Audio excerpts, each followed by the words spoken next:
John ने यीशु को अपने घर पर खाने के लिए आमंत्रित किया। उसके पास ज्यादा कुछ नहीं था, सब कुछ बहुत साधारण था, लेकिन उसने पूरी कोशिश की कि उसे प्रसन्न कर सके। उसने चावल, बीन्स और थोड़ा सा मांस बनाया जो वह खास मौकों के लिए बचाकर रखता था। अपने विशेष अतिथि के स्वागत की पूरी तैयारी कर ली। जब वह सब कुछ तैयार कर ही रहा था, तभी दरवाजे पर दस्तक हुई। जॉन दौड़कर दरवाजा खोलने गया। वहां एक औरत थी जिसकी गोद में एक बच्चा था। वह बहुत थकी हुई और भूखी लग रही थी।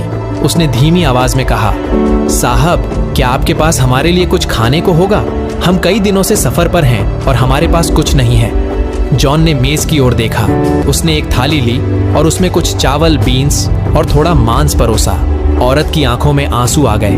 भगवान आपकी भलाई का फल दें, आपकी मेज पर कभी भोजन की कमी ना हो।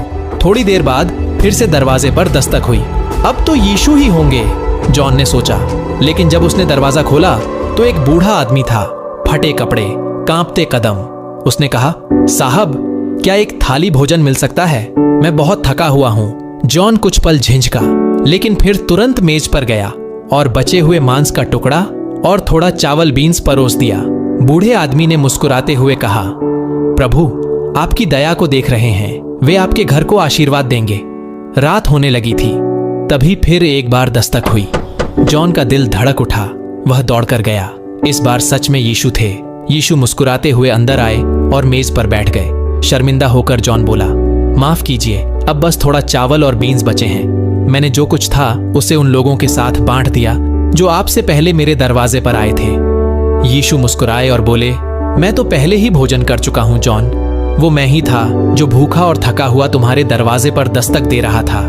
हर थाली जो तुमने परोसी वह मेरे लिए ही थी। धन्य हैं वे जिनके दिल में प्रेम और दया होती है, क्योंकि वही आत्मा और आत्मिकता का भोजन है। उस पल जॉन समझ गया कि उसकी भलाई ही वह सच्चा भोज था जिसकी यीशु प्रतीक्षा कर रहे थे।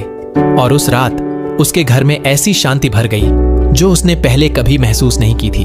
अगर आप यहां तक पहुंचे हैं तो इस वीडियो को शेयर करें